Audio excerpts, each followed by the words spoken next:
Think back to Australia in the mid-1970s. Lots of strikes, the Whitlam government in deep trouble. A growing controversy over American bases like Pine Gap. The Governor-General, Sir John Kerr, more and more involved in a parliamentary crisis regarding supply. All that, as it turned out, marked the start of a truly amazing spy story. Christopher Boyce at that time was a young telex operator working for an American company known as TRW. It was a private company that had close connections with the US government, particularly the CIA, because TRW helped run America's super-secret spy satellite system. And being where he was, Boyce occasionally came across telex messages. In this story, you'll hear them referred to as Twixers, and other material pertaining to CIA activity in Australia. And what he heard and saw made him so angry that his own country could cheat such a good ally as Australia that he decided to start selling information to the Russians. He was caught and convicted in 1977, one of the most important spies since World War II. He staged a daring escape and was recaptured only last year. Since then, the big American media groups have been trying to get his story. But instead, he agreed to speak only to us in a remarkable meeting that took place at Leavenworth Prison in Kansas. So why choose us? Because you're Australian journalists, and because what kicked this all off was deceptions by my government against yours. What you did has been described as the greatest security breach in decades. Serves them right. Serves them right.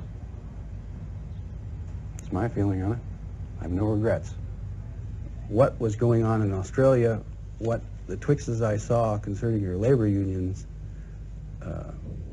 like you say, kicked it off. But my primary purpose was personal grudge. I don't want to be overly dramatic at all, but I mean, did you want to be a martyr?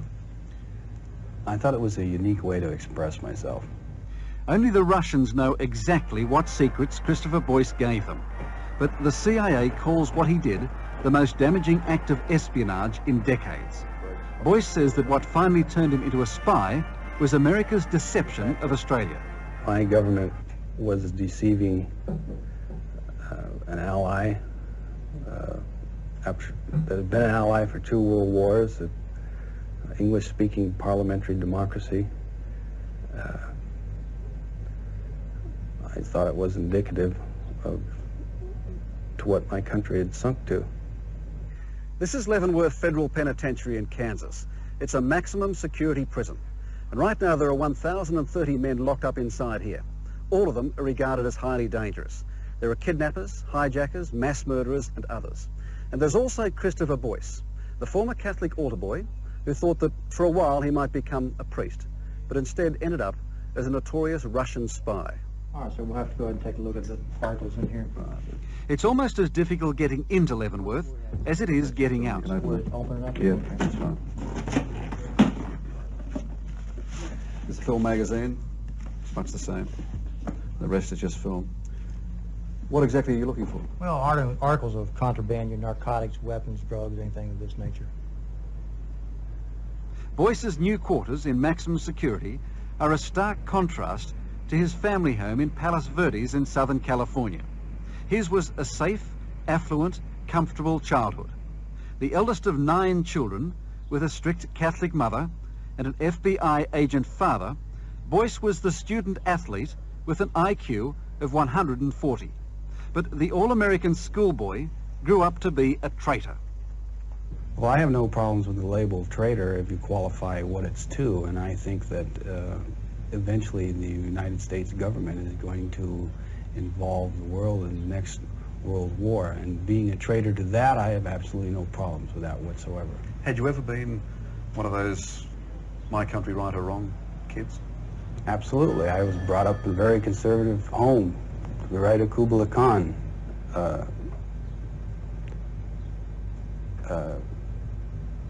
As I got older, I just came to see that most everything that I believed in was hypocrisy in this country. That things just aren't as they appear. Do you think that shock would have been any less if you hadn't been brought up in such a strictly conservative family? Well, yeah, that never would have happened. what has transpired never would have happened. Are you, or were you ever a communist? No. He is rebellious, adventurous, ideological, nonconformist. Bill Doherty once worked for the FBI. Now he's Boyce's lawyer. I don't know if it's enough reason or not, but that's probably why he did what he did. But why do you think? I mean, if you had to explain it to someone, why he sold secrets to the Russians? I think that the main reason was adventure.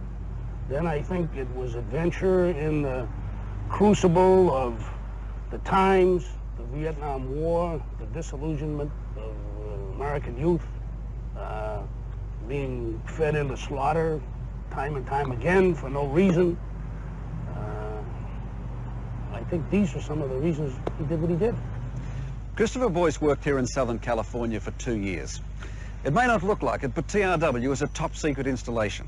This is where they build satellites for the CIA, including the black satellites that spy on Russia and China, and use Pine Gap as a relay station for sending information back here to the United States. Now, within TRW, the most highly classified area was a place called the Black Vault. That was a room where they kept the messages and the codes. Now, to work in there, you need to be passed by the FBI, to get a clearance then from the CIA, and beyond that, a clearance from the National Security Agency. At 21 and a college dropout, Christopher Boyce had them all. Now, for other California kids, if they wanted to protest, they could smoke dope, or they could burn their draft cards, or they could join the anti-war marches. For Christopher Boyce, he had something else. Well, I was pretty well astounded with all the gadgetry and what was going on, and the fact that I had access to all this information. It never in my wildest dreams ever occurred to me that when I went to work for TRW that I would be in fact privy to information like that. It was pretty shocking. How did a 21-year-old dropout, earning $140 a week, get access to those kinds of secrets? Well, through the old boy network, his father had been an FBI agent. The chief of TRW security had been an FBI agent. He said that. Is that all it takes? That's all it takes. They had absolutely no security in the Black Vault at TRW. Absolutely no security. The uncontradicted evidence in the trial is that there was a telephone with an extension cord outside the vault that could reach in, and theoretically he could have sat at the code machine and read the code coming directly from Langley CIA headquarters and dictated on the telephone to anywhere in the world. You can't even do that at a racetrack.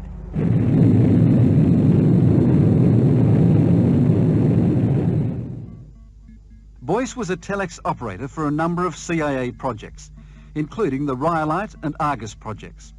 These were sophisticated, highly classified spies in the sky, monitoring and photographing military bases and missile launches in the Soviet Union and China. Because Pine Gap in the Northern Territory was an absolutely vital cog in the CIA's spy satellite network, Canberra and Washington had signed an executive agreement under which Australia was to share this secret information. Information derived from the research programs conducted at the facility shall be shared by the two governments.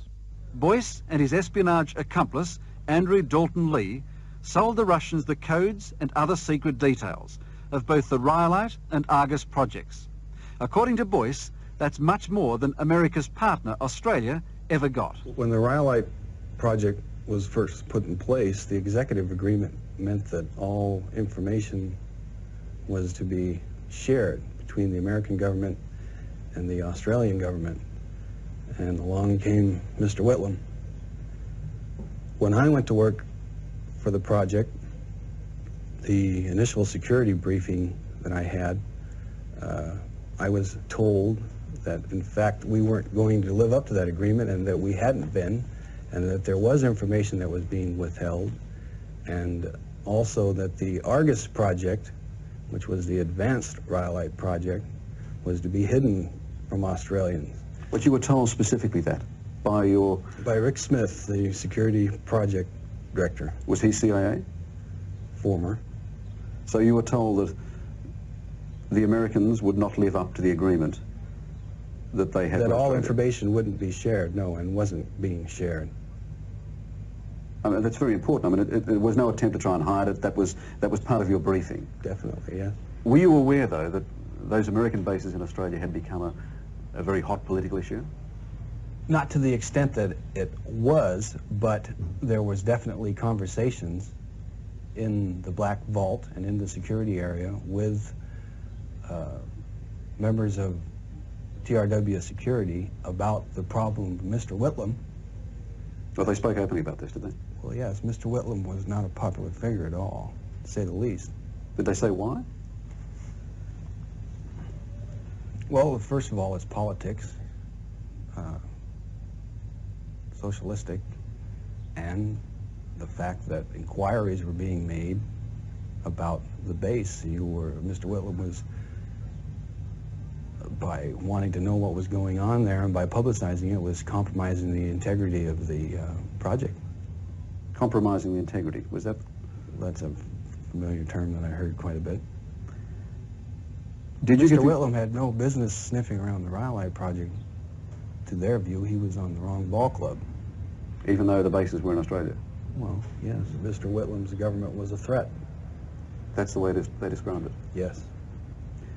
Did you get the impression that things had changed once the Labor government, the Whitlam government, came into office from what they had been before? And did they change after he left? It was a bit of celebration that Mr. Whitlam had been canned, but my instructions as to what was to be sent on to Marino and Casino. And Marino Casino was Canberra and Marino was Alice Springs. Correct. Did not change, no. So after Mr. Fraser was elected Prime Minister after Mr. Whitlam, the instructions were still the same? They remain the same. Did they talk about how or why he was forced out? No, but there was references to your Governor General by the Central Intelligence residents there at TRW in the Rhyolite Project. They called Mr. Kerr our man Kerr. What, the CIA man said that? Yes, Joe Harrison said that in the security area. One time I ever heard that. Christopher Boyce telling what he knows about the CIA and its meddling in Australian politics. But he goes on to mention other disturbing events, including CIA infiltration of Australian unions. More of that part of the spy's story after this break. More of the story of Christopher Boyce, the disillusioned spy. As he told us in our meeting at Leavenworth Prison, he went over to the Russians after discovering some of the dirty tricks the CIA was ready to play on a good ally like Australia. Working as he did on the US spy satellite program, Boyce could talk to CIA agents and read various telex messages, or as he called them, Twixes, coming from and to Australia. What you'll hear next are details of how the CIA infiltrated Australian unions, and more of its double dealings even when the new Conservative government of Malcolm Fraser came to power. That was after the sacking of the Whitlam government by this man, the then Governor-General, Sir John Kerr.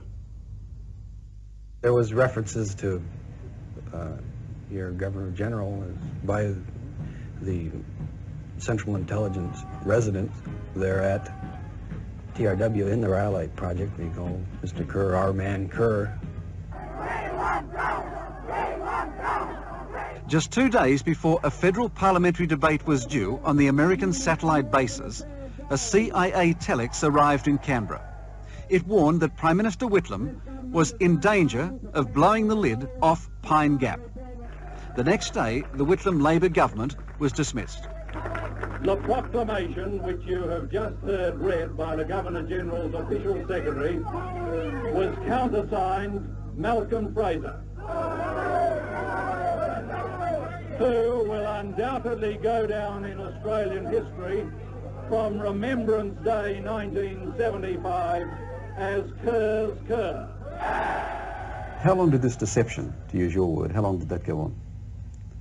Concerning the Argus project and the not sharing the information, the entire time I worked for the people, and I imagine it continued right up until the point of my trial until the executive agreement was renegotiated. So at least 2 years, the 2 years that you were there? Yes, it never changed. In your trial, you mentioned interference in the Australian unions. What was that? In this particular instance, we had hardware, software, and personnel to ship out to Alice Springs, and there was worry over strikes at your airports. They had to do with pilots and air controllers. And here was an area that Peddle had a definite need to know because... That's TRW. Right. Because strikes would wreck our schedule. And so in this one instance, a twitch came from Pilot, which said, Pilot will continue to suppress the strikes, continue shipment on schedule. Words to that effect. So Pilot was the CIA headquarters at Langley? Langley, Virginia, yes. The hub of the entire intelligence operation. Was there any more discussion about that? I mean, what did that imply? That the CIA had infiltrated those unions? Well, my conclusion is that either Central Intelligence directly or through intermediaries would have to have infiltrated the hierarchy of your trade unions at some level. So Boyce now had the motivation for espionage, what he calls the CIA's deception and interference in Australia. Working inside the Black Vault at TRW gave him the opportunity. For 2 years, Christopher Boyce found it ridiculously simple to steal America's most highly prized secrets and hand them to the Russians. My superiors would send me on booze runs to the liquor store, and they would send me out with a satchel past the guards.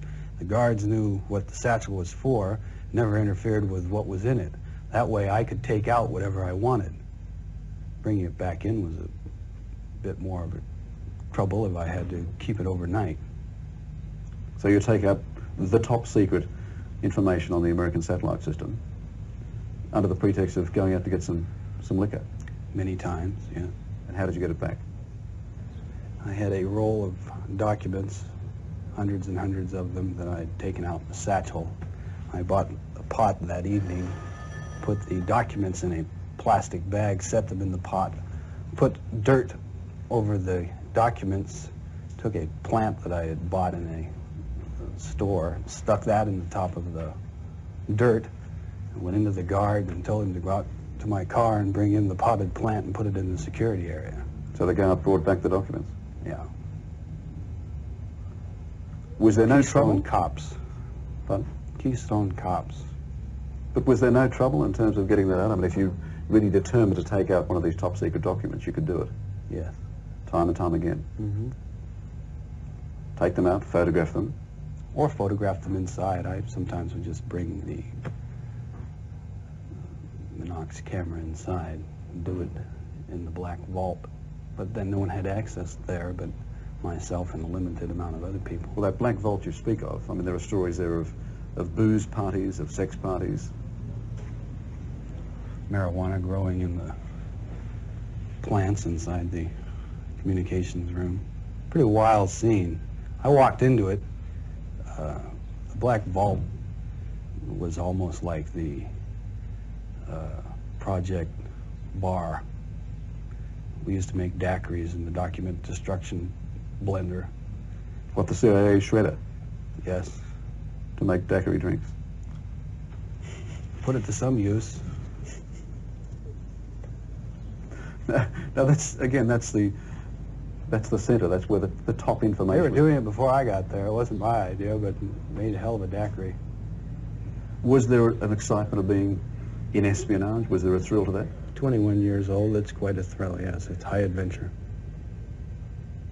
High adventure and pretty dangerous stuff. It's a little hard on your adrenaline gland, but it's a very exciting thing to become involved in. There's no way around that. You never knew when they were coming to get you. It tainted everything else in your life. As much as you tried to lead a normal life, above board, regular, you still had this other life behind the curtain, which at any moment could destroy everything else you had. How much were you paid by the Russians? Personally, or about $20,000. Money was never important to me. I knew from the beginning that I would eventually be caught. There was no escape from it. Once you'd started, there was no escape? Absolutely not. After all, I'm an amateur, 21 years old, and the Central Intelligence Agency had been in business a lot longer than I had. And to tell you the truth, I didn't think it would go on longer for a month or two. It I was amazed that it went on for 2 years. Almost 2 years. Boyce was finally caught in January 1977. Tried and convicted of espionage, he got the maximum, 40 years. But just 2 years later, Boyce went over the wall and escaped from Lompoc Federal Prison in California. There were reports at the time that the fact you got out of Lompoc, that you could only have done it with the help of either the Russians or with the help of the CIA. I did it with the help of the incompetency of the United States Bureau of Prisons. I had no outside help. What'd you order this stuff for? You don't look like the painting type to me.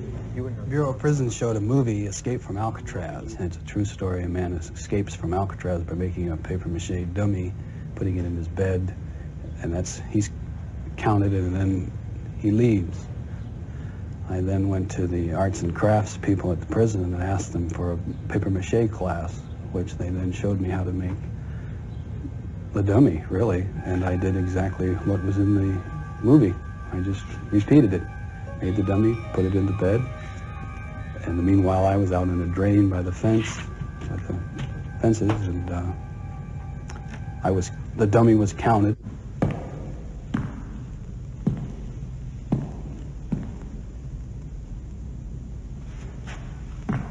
So I had an 8-hour jump on them.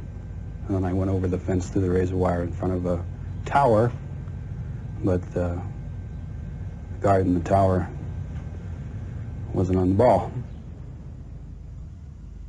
Once outside, Boyce survived alone in the woods for months, living off acorns and berries he'd read about in the prison library books. There were reports at the time that you'd gone to South Africa. Did you go to South Africa? No, I didn't go to South Africa. Australia? Alice Springs? No, I missed out on that too. Were there times when you came close to being caught in those 19 months you were away? When I was pulled over by 6 officers up in Bonners Ferry, Idaho, late at night with no ID, driving the car, but up in Idaho, and they asked me where I was going, and I mentioned a friend of the sheriff's, and they let me go. This is the most, perhaps at that stage, the most wanted fugitive in the country. Well, that's how they classified it. Then up in Idaho during the '80 elections, I was sitting in a restaurant in Sandpoint called Connie's, eating a ham and egg omelet. In walks Senator Church, campaigning with his whole entourage, reporters, bodyguards, and he worked the restaurant, came up to my table, shook my hand, and told me how much he needed my vote. Ruined my breakfast. But obviously someone was looking after you at that stage. Luck was on your side. Did you? Well, I've always been incredibly lucky.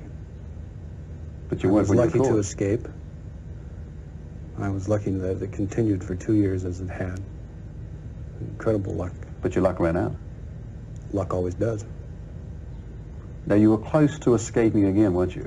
Yeah, I was taking pilot lessons up on the coast of Washington. I was being instructed by a brigadier general in the Air Force, General Georgie, which made me a little nervous. He didn't know who you were, of course. No, but I had 2 weeks to go to get my pilot's license, and then I would have left the country. So the government caught me within 2 weeks of my complete freedom. Why did you stay around for so long? I mean, you were in the country for 19 months. Why did you go, for example, to Russia? Well, I tell you, if you've ever gone to Boundary County, Idaho, it's some awful nice country, and I had a whole lot of friends up there, and there were so many neat things to do, and I did a lot of hunting, and I hunted bear and elk, and I liked it up there. So many neat things to do. That doesn't sound like the number one. Well, I'm not a professional spy, and I'm not a professional anything. I'm an amateur at everything I do, or else I wouldn't be here right now, sitting here in this prison. Boyce robbed 17 small banks whilst on the run. Bank cameras filmed this hold-up with Boyce in disguise. Finally recaptured by the FBI, he was sentenced to a further 25 years in prison, and that was on top of his 40 years for espionage. It is a terrible waste. He's depending on who you want to believe, which study, he's got an IQ of 127 or 140. He's a personable, charming guy. young man, I should say. He is a student of history. Women like him. I don't want to say that he's a ladies' man in that sense, but young girls are drawn to him. Was there any other way to do it? I suppose there was, but I was 21 and saw things black and white, and it seemed to me my government had betrayed me long before I ever betrayed them.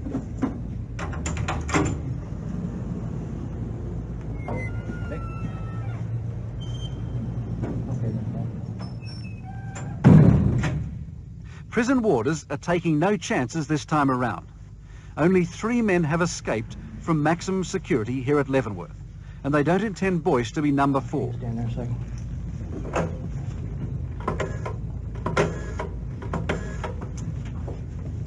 Okay, Gary, you've got one.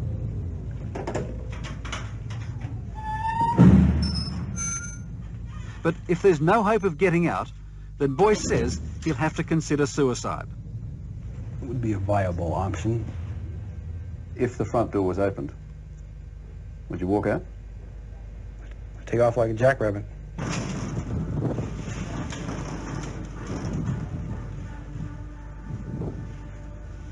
Christopher Boyce didn't kill or kidnap anybody. He's just not a violent man. But what he did do was commit treason. And nobody loves a Russian spy, whatever the reason. As Boyce himself says, the chances of him getting parole are next to nil. So unless he escapes once again, which seems unlikely, unless he's murdered in here, which is always on the cards, or unless there's some kind of a deal, which nobody's talking about, Christopher Boyce is going to be 94 years old before he walks out of these doors here at Leavenworth. I think that if Mr. Nixon's government hadn't gone down in flames, I don't think that this would have happened. But at the same time, it goes way beyond Richard Nixon and Watergate. I think that it's just the whole general drift of where this government is headed. I think that this government is a threat to mankind. You can't protect freedom and liberties behind stockpiles of chemical and biological weapons and nuclear weapons.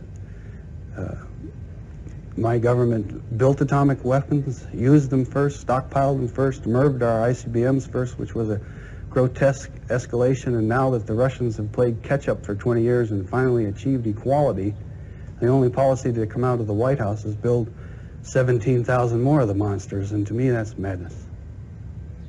Your motivation is not pro-Russia as against anti-Washington, anti-American. Correct. Could it be said that in giving those secrets to the Russians, that in fact you'd thrown into jeopardy the lives of every American man, woman and child? They're already in jeopardy. Third World War is inevitable. So you don't think you added to that at all?